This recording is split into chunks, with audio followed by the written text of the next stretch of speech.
नमस्कार प्रणाम स्वागत है सब जनता खास कार्यक्रम खो तलाश हम बनी अजय यादव बियोग यार वालों देख रहा मनी गड़ी माई टीवी श्री गड़ी माई राष्ट्रीय दैनिक पत्रिका के पेज ऐसे हमनी के सब चीज सामाजिक संजाल पर रखे आज हम रउआ लोग के देखा रहा बनी इतना गुंजन आवाज है धार्मिक क्षेत्र है एगो आचार्य जी मनी जो इंडिया से आके बहुत हमनी के जग करा रहे 12 के महागढ़ी माई नगरपालिका 9 पिपरा में यहाँ के लोग एगो इकट्ठा बना के विष्णु महायज्ञ के आयोजना कल जेकरा के आयोजना बड़ा श्रद्धा आ भक्ति के पूर्ण कल जाला एगो यज्ञ जे करालन इतना बड़का यज्ञ 1 से 10 गो मूर्ति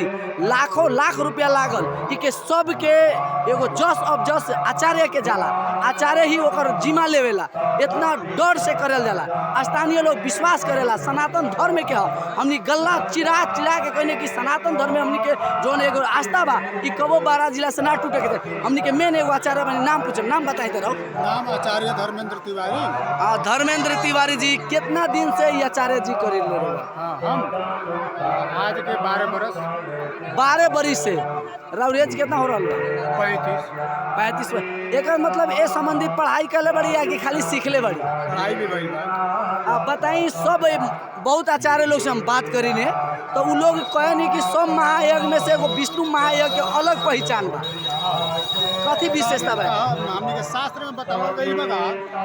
कि यज्ञ वही विष्णुवा विष्णुवा वही यज्ञ यानी कि हमनी के जौन की अपने के यज्ञ जौन हन विश्व कल्याण के लेल कइल जाला और एकरा साथ साथ में जनता के भी कल्याण होला। तो हमनी के हवन में 3 चीज के प्रधान मानल गई बा 3 चीज के एगो यज्ञ में कौन प्रधान बा कि हवन जौन की वैज्ञानिक दृष्टि से भी बतावल गई बा कि प्रदूषण के जौन मार के कीटाणु मार के जौन वायुमंडल के फ्रेश करेला जौन वातावरणीय फ्रेश रखेला ओकरा बाद में भी अपने के एगो जौन बतावल गई सेवा के द्वारा सेवा भी यज्ञ है अतिथि के सेवा कैल सत्कार कैल अपने के साधु संत के सत्कार कैल और ब्राह्मण के भोजन इत्यादि से केहू के भूखा के खिला के अपने तृप्त करता नहीं वो भी यज्ञ कहल जाला तो यज्ञ हमनी के कल्याण हेतु होला जौन के समाज के एगो संस्कार भी मिलेला उसे संस्कृति के पहचान भी होला और विशेष रूप से ई है कि हमनी के समाज में एगो एकता के भी पहचान बनेला जग से और विशेष और एक उपलब्धि की कल्याण हेतु ही कइल जाला। विष्णु महायज्ञ के रुआ विशेषता बहुत बतानी है हवन से लेके अतिथि सत्कार से लेके बहुत काम लेकिन एमे कहीं ना कहीं दोसर पार्टों से कथी देखल जाला एकरा के कि डर आस्था के तो सबे मानल जाला लेकिन विष्णु भगवान के जो पूजा होखेला एमे विशेषता कथी से लोग एकरा पर आकर्षित होके अब विष्णु भगवान एगो अन्न के पालन हुवन भोजन हमनी के एगो देवे वाला देवता हुवन और सृष्टि के सबसे का होला कि शास्त्र में हमनी के बतावल बा कि हर एक पुराण में हर एक शास्त्र में बतावल जाला कि विष्णु भगवान कहले बड़न कि मेरे बिना मर्जी से वहाँ तक कि वृक्ष के पत्ता तक भी नहीं हिलता है आने और जाने के बात अलग है खाने और पीने का भी बात अलग है लेकिन मेरे मर्जी से ही होता है इसीलिए हम लोग विष्णु का ही प्रधान मानते हैं उन्हीं का सेवा करते हैं कि हम लोग का भी कल्याण हो। अपने के ठाव में जग करेले बनी बहुत ठरकनी 12 बरिस के अनुभव भी बा 12 के शक्तिपीठ रहल महागढ़ी माई नगरपालिका वार्ड नंबर 9 पिपरा में जब अनी रोआ प्रवेश कैनी कैसन इच्छा रहे यहाँ के लोग के जब सत्कार भावना जब बुझनी तो कैसन लागल देखल जाओ हम भी कहीं इंडिया के ना है हम नेपाल के और ब्राह्मण लोग में इंडिया के बने अपने कहाँ घर बा हमार घर अपने के महागढ़ी माई वार्ड नंबर 2 इनारवा टोल माने नजदीके बनी ज्ञानेश्वर जी के गाँव के बनी रहुआ हाँ ज्ञानेश्वर जी के ग्रुप ना मैंने हमने के गाँव के हुआ के हैं माने वो ज्ञानेश्वर जी के भी एगो आचार्य बनी हमने के तो उससे इंटरव्यू ले तो बताई कि इतना अपने ही कि हमने के एरिया में हो रहा भाई अपने यही ठाव गाँव के बनी तो एकर माने व्यवस्थापन कैसा लागल हुआ बहुत अच्छा लागल और दूसरी बात कथी बा कि ऐसा होए के पड़ल और संस्कृति के कम से कम पहचान तो रही और संस्कृति के जो हमनी के संस्कार बा ई लोप ना हो को हमरा कहे के अर्थ कथी बा कि यज्ञ के द्वारा चाहे हमनी के धर्म के द्वारा संस्कृति के लोप ना हो संस्कृति बाँचे रहो हमनी के सत्कार संस्कार जौन बा ई लोप ना हो को कह के वो से ई चीज से करावल भी जगह जगह में जरूरी बा और समाज के एकता भी बना रही है ऐसे ये सब चीज करे के चाहिए आदमी के समाज में हमनी के उत्थान करे महागढ़ी माई में एक 11 गो वार्ड में 2 गो वार्ड में हो रहा बा, 99 में हो रहा बा, अभियान से फिर शुरू बा अपने के 5 नंबर नगरदहा में। माने खुशी के बात बा, एक गो नगरपालिका में 2 ठहर इतना बड़का बड़का माने यज्ञ हो रहा बा, तो खुशी के बात बा। रहल कि आगामी दिन में जौन कोरोना रहे बहुत लोग विश्वास ना करे, अपने लोगन आचार्य बनी, बहुत बात सब उठेला, ये पर विश्वास कैसे जमी सनातन धर्म? और विश्वास के बाद विश्वास हमनी के ये महागढ़ी में नगर पालिका में ये कोरोना के अवस्था में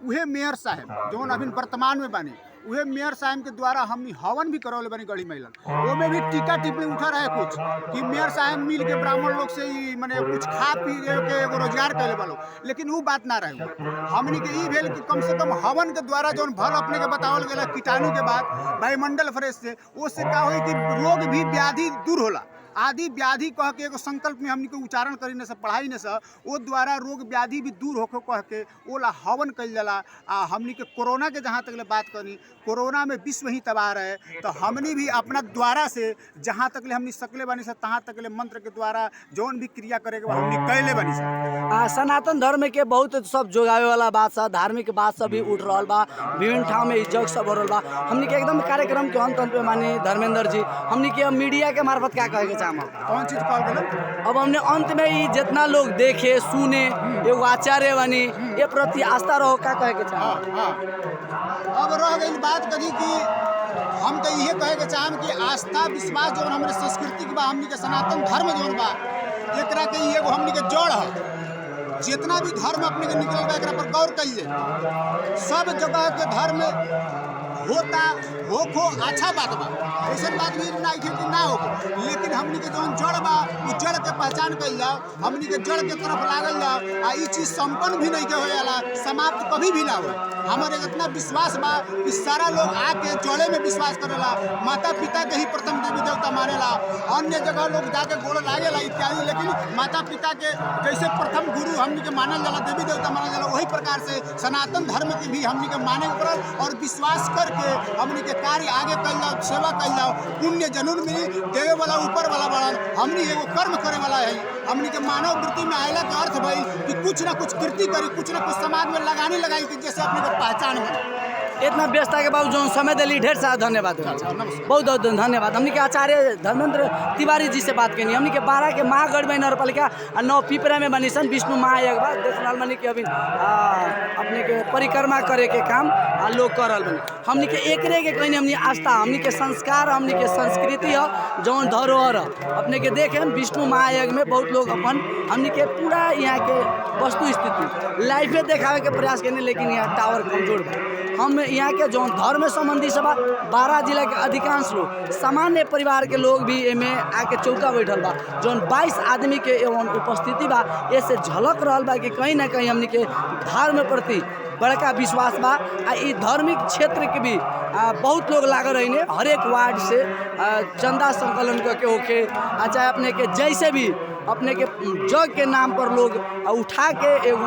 लगावे वाला काम करनी। लेकिन आज एक एगो विशेषता हम देखनी, 12 जिला के अधिकांश ठाव में हमने पू के रिपोर्ट करी ने, लेकिन ई 12 के महागढ़ में नगरपालिका 9 पिपरा में रुआ के बतावे के चाहम कि यहाँ एक बार जरूर आके रुआ लोग आई वीडियो यदि देखा तनी 110 गो मूर्ति बन के रिकॉर्ड शायद हमारा लाग रहा बा कि बीट करी। इतने कहत बहुत अभी बात बा, अभी चली हमन सब लोग के देखावे के चाहे प्रयास करें हमनी कि हमनी के 12 जिला के ही लोग, हमनी के 10 लाख से बेसी अब जनसंख्या जो होके जा रहा बा, जेमे हिंदू के प्रतित्व हमनी के 80% से ज़्यादा बा। इस सब ये वास्ता बोल रहा बा, हमनी घंटों ये बात सब उठाई सन और वह लोग के हमनी के सामाजिक संजाल के मार्फत भी देखाई ये आस्था देखी लोग के। हमनी के ई सब एगो चाहिए कि बच्चा से एगो वृद्ध से लेके सब तमाम सारी बात हमनी के करे के चाहिए सन। लेकिन आज इतना ही कहत हम प्रस्तुता अजय यादव योगी भी विदा के चाम। नमस्कार, प्रणाम, जय गढ़ी माई, जय राष्ट्र, जय जन।